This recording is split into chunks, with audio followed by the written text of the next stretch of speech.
accurate forecast first. It is warming up, mid to upper 80s now, low to mid 90s by the time we call it a day. WLTC First News Midday starts right now. Welcome in, everyone. Our big story at noon today. Aftershocks continue in central Italy, and rescuers are running out of time to find survivors. Scott McLean live in Italy with the latest. For some people in Saletta, even if they could go back inside their homes, they wouldn't want to. To them, this is a cemetery now. Local officials and residents tell us that 22 people died in this town alone. Yesterday morning, we watched crews pull the final victim's body from the rubble just about 100 yards from where I'm standing. Today, the military has blocked off most of the town because the steady stream of aftershocks are making further collapse of these buildings more likely and rescue efforts more dangerous. In central Italy, more than 900 aftershocks are making the work of finding survivors even more difficult.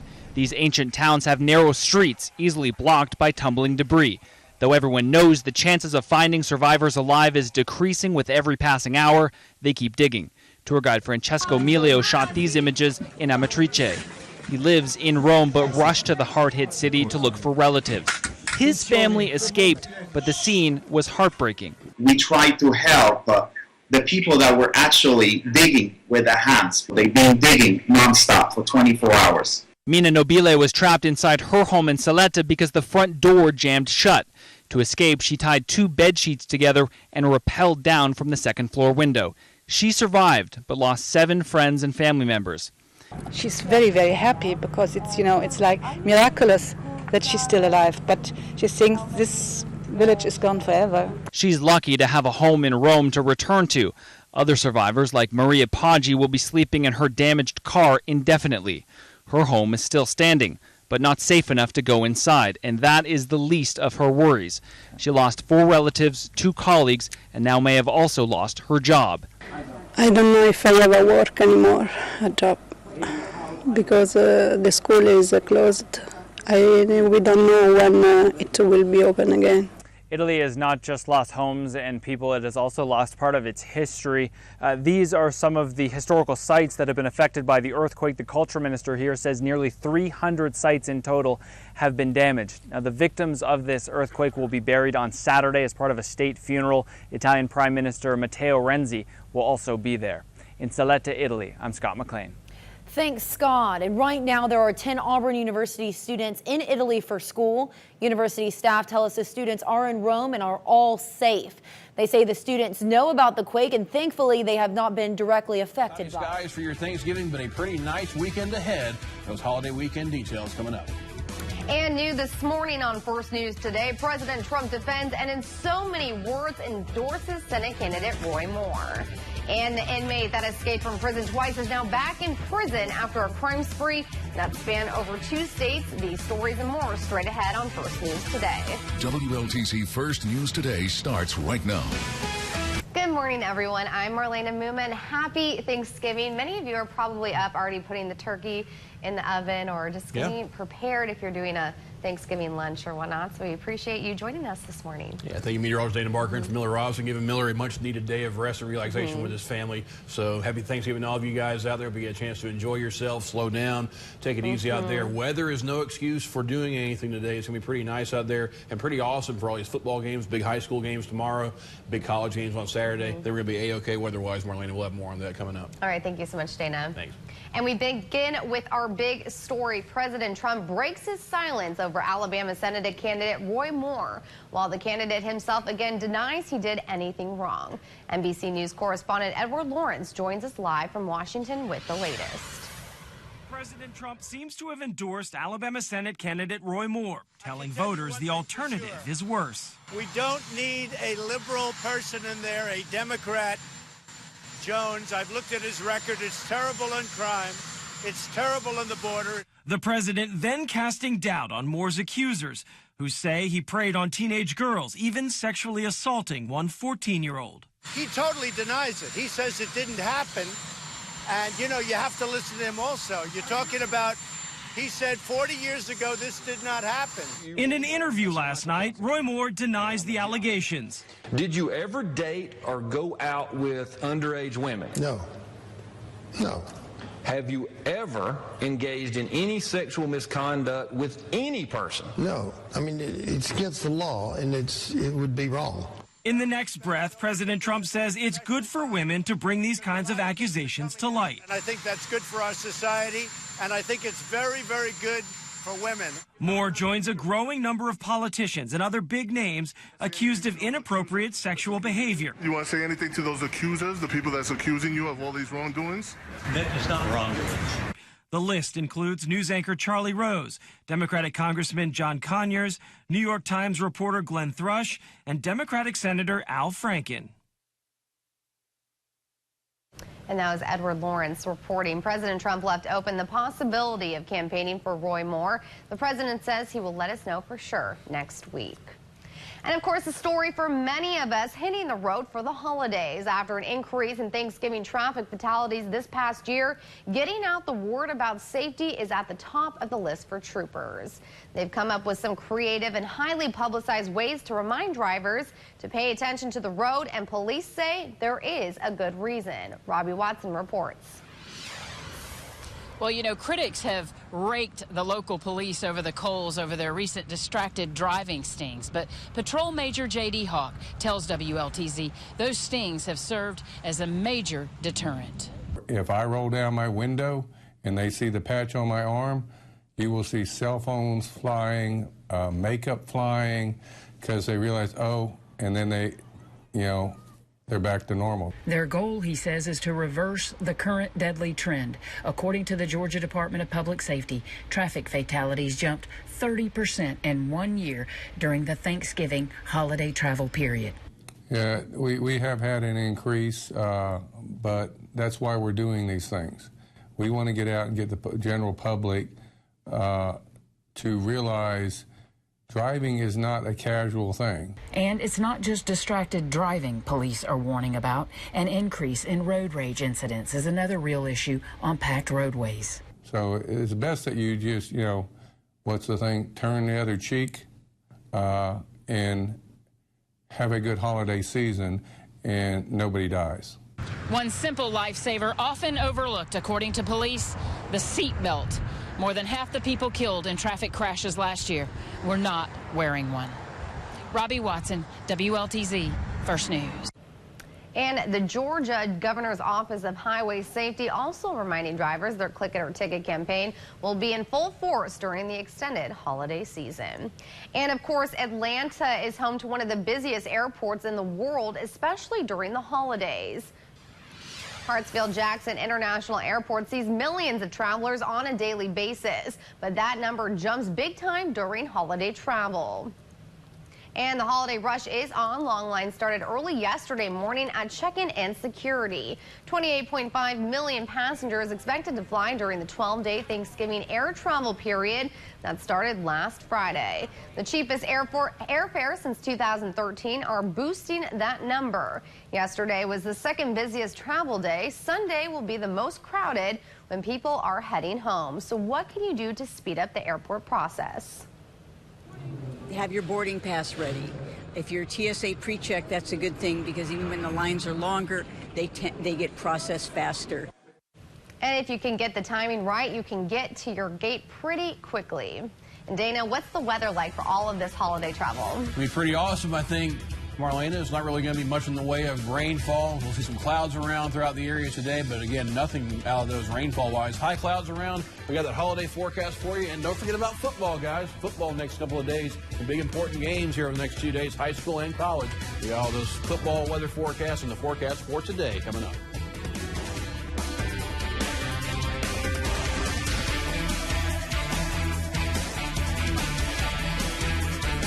You're watching WLTC First News Today. Baseball, but not by a player on the field, not even a fan. Check it out. The Braves hosting Washington. Atlanta's Lane Adams rips the line drive, and this guy right here, a ball boy with the snatch. A moment. Here we go. Woo! It was so fast. It was so fast. And even the cameraman did great work. He snatched it up, and then I want you to see his face when he sits down. He's like, that's what I do. That's what I do. That is awesome. Woo!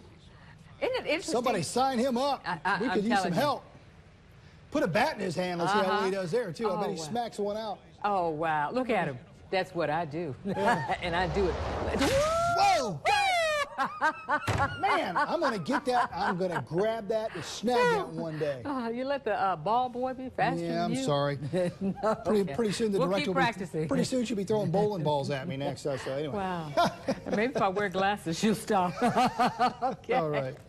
Wow. All right. We got more coming up after some power the break. outages around the area, especially if you've got power lines above ground. We're going to see some trees come down. You could see some damage to your house, like shingles coming off the roof. If you've got any loose items in the yard, you can say goodbye to those because they're going to probably go. And the bad thing is they're going to become projectiles, so they could do some damage as well. So again, we are under a tropical storm warning for the entire area. We're also under a flash flood watch because we could see 6 to 8 inches of rain fall as we go along. So keep it here. Remember, we're live on our website at WLTZ.com to follow us on our mobile device as we continue to track Irma heading toward our area. We've got more coming up, guys. Okay. Thanks so much, Miller. You got it. We do appreciate you. Another big story this morning. House-to-house search is set to begin this morning in the Florida Keys, looking for people who have survived and fatalities of Hurricane Irma.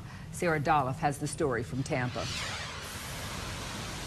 Roaring up the Florida coast, Hurricane Irma is weakened but still dangerous. High winds and high storm surge, leaving homes inundated by water, city streets transformed into rivers, and millions without power. Irma is deadly. It is massive. There will be damage to our system. We're already seeing it. More than 100,000 filling emergency shelters across the state. We're trying to just survive, helping one another in whatever way we can. Again, my grandkids are safe. The phenomenon, sometimes called hurricane bulge, pulling water temporarily into the storm, stranding 2 manatees in Sarasota, later rescued by Good Samaritans. Miami escaped the eye of the storm, but not the damage. Parts of the city submerged. Whoa, I just got part of a wave. And cranes toppled. While conditions forced emergency personnel off the road at points, at sea, a daring rescue. It's my home, it's everything I own, so I was doing everything I could to save it, and it just got out of hand. A monster storm not yet releasing its grip on the Sunshine State. In Tampa, Sarah Dolph, NBC News. Declaration in the state of Georgia to include an additional 65 counties. That state of emergency now includes every county in the state of Georgia, all 159. State government will be closed today and tomorrow, all except essential personnel. Following a briefing with officials and visits with emergency responders, Governor Deal held a press conference to warn Georgians to stay off the road until the all clear is made. Stay in place. Make sure that it's a secure place as much as you can do so, and stay off the roads. It will be a period of time before we will give you the all clear signal to be able to get back on the roads. Now in Columbus, Mayor Tomlinson holding a news conference yesterday morning talking about how the city is preparing for Hurricane Irma's arrival. Now Columbus is expecting up to 60-mile-per-hour winds, so all city buildings will be closed. There will be no trash pickup today. And she says if you already put your trash out last night, bring it back in so it doesn't clog up the gutters, and that could cause your house to flood. All loose items, your tables and chairs, anything outside should be secured, and Public Works as well as emergency personnel, they're not going to be on the road if the winds are more than 40 miles per hour, but they will be of assistance once the storm calms down. So she is suggesting stay inside where it is safe. The most important thing you can do is hunker down in your home where you are. Stay there, stay off the roads, because there's absolutely going to be, if we get what we think we're going to get right now, there's going to be some street flooding. You don't need to be driving through standing water that you don't know the depth of.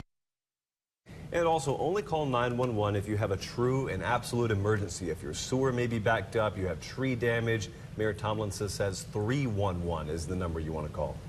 And about 500 people have already evacuated, and they're in Columbus from other areas. The Civic Center is open for evacuees. They are also opening up a second shelter at Frank Chester Rec Center for those seeking shelter from the storm. They can hold an additional 300 people there. Evacuees can text Irma to 898211. for services related to shelters or road closures and text them your zip code, and then somebody will tell you. They'll answer your questions about shelters in your area and also what pet-friendly shelters are out there too. East Alabama, folks, exact same thing. You can text IRMA, I-R-M-A, to 898211 to find a shelter near you. And in our viewing area in Georgia and East Alabama, all schools, all colleges closed today. We'll compile a full list of closures on our website, WLTZ.com. Now, Fort Benning suspending most of its operations today. It's due to the storm. Only missions essential personnel. Only the missions essential personnel have to report. All Department of Defense educational activity, those are the schools, they're closed today and tomorrow. The Santa Fe Child Care Development Center, though, will remain open. Now, the September 11th Remembrance Run and the big luncheon, it's going to be canceled. And the Maneuver Warfighter Conference, it's going to be rescheduled. According to Fort Benning officials, a decision for tomorrow is going to be decided later today. Well, the Red Cross also looking for volunteers. Think about this. Many have gone to Texas to help with Hurricane Harvey relief and to help the victims there. So if you'd like to volunteer at one of the Red Cross shelters, you can visit our website. That is WLTZ.com. And always stay tuned to WLTZ Live on social media for the very latest on what's happening on Hurricane Irma. We have the best weather team. We will continue to bring you the latest all day long live. And good morning, everyone. What is the latest on Irma? Let's take a look. She's about 330 miles southeast of Columbus. She's moving west-northwest at about 15 miles an hour. She's just barely a Category 1. She'll make it across the state line today about a little bit before 2 o'clock, I believe. And she should be a tropical storm by then, a tropical storm by tonight. But we could see some gusts in excess of 70 miles an hour later on this afternoon into the evening. I've got the full forecast coming up right after the break. Don't go anywhere.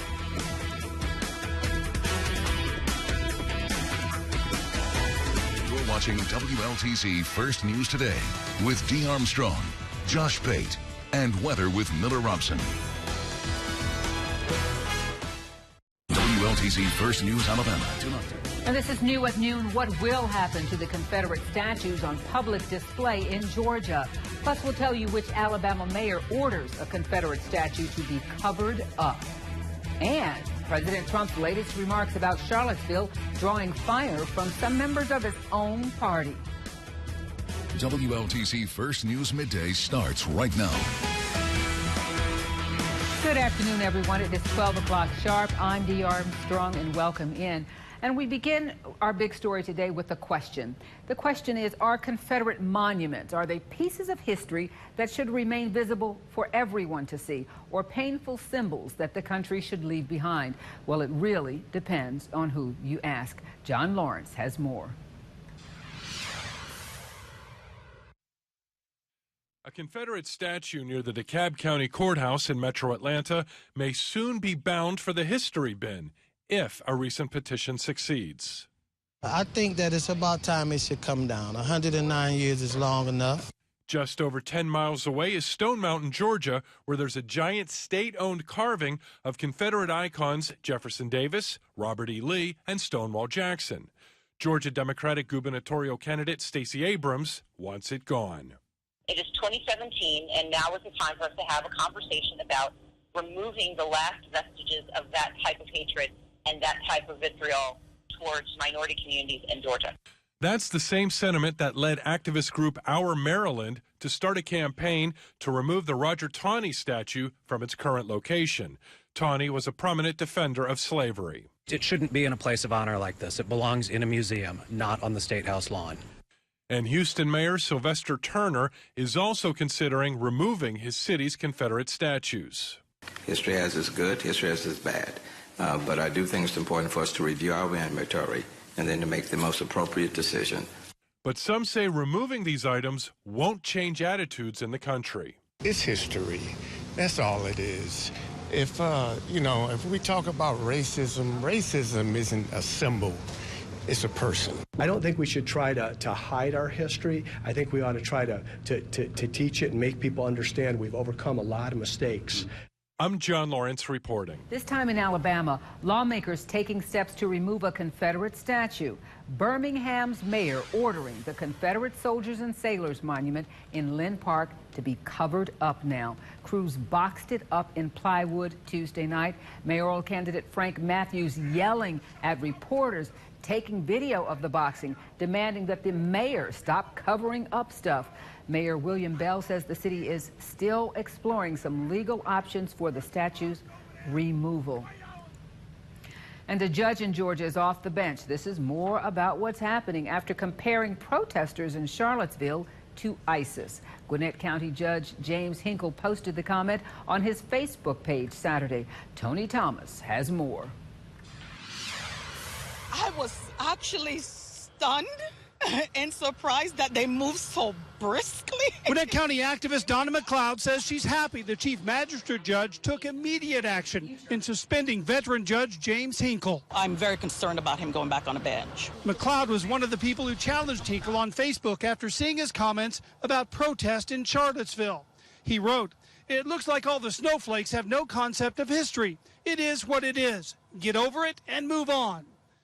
When writing about how all the rear ends of the horses on Confederate monuments in Virginia face north, he posted, "Perfect." And then his final post, "The nutcases tearing down monuments are equivalent to ISIS destroying history." The old town, Georgia, look. Hinkle has been a part-time magistrate judge for several years in Gwinnett. He served as Grayson's mayor for a quarter century. And I was like, not again. Protesters are still showing up at county board meetings, demanding the resignation of County Commissioner Tommy Hunter after he made controversial comments, including a snowflake reference. Fellow commissioners gave him a verbal reprimand. The laws, they say, don't allow any stronger punishment for an elected official.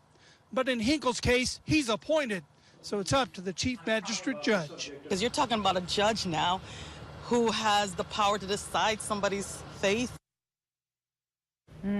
McLeod says Hinkle posted his comments about an hour before the protests in Charlottesville actually turned deadly. Now, New this morning on First News Today, a 19-year-old is dead after getting shot over the weekend in Phoenix City. And a Tuskegee man dead after crashing his car into a tree in Macon County. Plus, a dozen men broke out of jail Sunday night in Alabama. Several inmates still on the loose. These stories and more straight ahead on First News Today. WLTC First News Today starts right now. Hey, happy Monday, everyone. I'm Josh Pate. Welcome into WLTZ First News Today. Good morning, everyone. I'm Miller Robinson. Hope you had a wonderful weekend. Boy, it turned out to be a really nice day yesterday. Feels incredible outside. It does. You know, we had that cold front that came through on Saturday, brought in that lower humidity, so it's not so stuffy and sticky out there. So nice days on the way. Next couple of days, we'll stay a little bit below average, and then we'll start to look toward the end of the week where another cold front will come in, and ahead of that, maybe some more showers and thunderstorms. So a busy weather week later this week, and we'll tell you all about that coming up. We'll take it. All right, thanks, Miller. You got it, Josh. Well, breaking overnight, an Auburn man is dead after suffering a shooting. The incident happened around 9:45 Sunday night. That's when Auburn police received a shots fired call at an apartment complex in the 500 block of Foster Street. Officers arrived on the scene and discovered an unresponsive male lying in a grassy field behind the apartments, suffering from an apparent gunshot injury. The victim, a 24-year-old male from Auburn, was treated by paramedics but later died at the scene as a result of his injuries. The identity of the victim is being withheld pending notification of next of kin. That death is being investigated as a homicide by Auburn police, and anyone with information in the case is being asked to contact Auburn police. The body will be transported to the state medical examiner's office in Montgomery for further examination. And now to another big story. A 19-year-old was shot and killed over the weekend in Phoenix City. It happened here in the 2700 block of 8th Street Friday night around 11:45. According to Phoenix City Police, they received a call of someone who'd been shot and found 19-year-old Kyoye Shorter suffering from a gunshot wound to the chest. He was pronounced dead on the scene. Police are still looking for a suspect in this case. If you have any information on Shorter's murder, please give Phoenix City Police a call. A Tuskegee man is dead after he crashed his car into a tree in Macon County. It happened 3 miles north of Tuskegee. According to Alabama state troopers, Ronald Gibbs was killed when he left the roadway and struck a tree. He was not wearing a seatbelt at the time. He was pronounced dead on the scene. Troopers are still investigating that crash. And developing now, a dozen men broke out of jail Sunday night in Alabama. Several of those inmates are still on the loose. The Walker County Sheriff says inmates broke out of jail in Jasper, Alabama. That's about 40 miles northwest of Birmingham. Now, they've caught 8 so far, but deputies still searching for 4 of the escapees. Authorities ask residents in the Jasper area to stay indoors and turn on all outdoor lights. Still on the run are 24-year-old Brady Kilpatrick of Cordova, jailed on possession of marijuana. 19-year-old Christopher Smith of Jasper, charged with attempted murder. 24-year-old Ethan Pearl of Jasper, jailed for obstructing government operations. And 29-year-old Larry Inman Jr. of Parrish, charged with receiving stolen property. A $500 reward is being offered for information leading to the arrests of the remaining escapees. And Atlanta police have charged a man with murder in connection with the disappearance of his grandmother. 37-year-old Gregory Williams was arrested on Friday in the suspicious disappearance of 78-year-old Millicent Williams last week. When police searched her home Thursday on a welfare check, they found blood inside the home. Williams was arrested at a Kroger grocery store after police spotted him inside his grandmother's car. Williams was charged with aggravated assault, kidnapping, and theft by taking vehicle and is now facing murder charges. Police records indicate previous domestic violence calls made to the house she and her grandson shared. One police report details the grandson threatening to kill his grandmother. And still to come, we'll check in with Brooke. She has your morning sports update. That'll be coming up next. So, Josh, do you need, like, some water? I mean, you're like flying solo this morning, so you did all those stories by yourself. D's off. How you doing? I got an empty coffee cup. Oh, you so I'm going to go fill that, yeah. We're going to have to fill that to the brim there, big man. All right. So, by the way, Dee's gone, so me and Josh will be going through her desk during the break. Coming up. All right. Can you believe it is the last day of July? Monday, July 31st, National Raspberry Cake Day. 153 days until we get to a brand new year. 35 days until we get to Labor Day. All right. Let's take a look at the big picture, folks. It is actually a really nice start out there. Low humidity, temperatures in the 60s and 70s. A lot of sunshine in the forecast, but there's some rain coming as well. We'll let you know when that's going to hit coming up here in just a bit. It's 7 minutes past the hour. You're watching WLTZ First News Today. Morning, everybody. Yeah. You're watching WLTZ First News Today with Dee Armstrong, Josh Pate, and weather with Miller Robson. Is it just like wood by the time you find it? I mean, it could break apart in your hand. It's just like really hard dirt, I guess you could, depending on how good a chip it is. I mean, so you chunk the chip, huh? Yeah, where you want to grade it, I guess. Oh, wow. Did you wash your hands? Did you wash your hands? No. Well, maybe not immediately, but I have since then. All right, so there's a chance we could see some isolated showers and thunderstorms fire up today. Only about a 30% chance that's going to happen. Highs low to mid-90s. Heat index could crack the century mark as we stay hot and humid heading into the weekend. Okay, that's it. First News at noon. We'll see you back here at 6 p.m. Eastern Time. Thanks for being with us.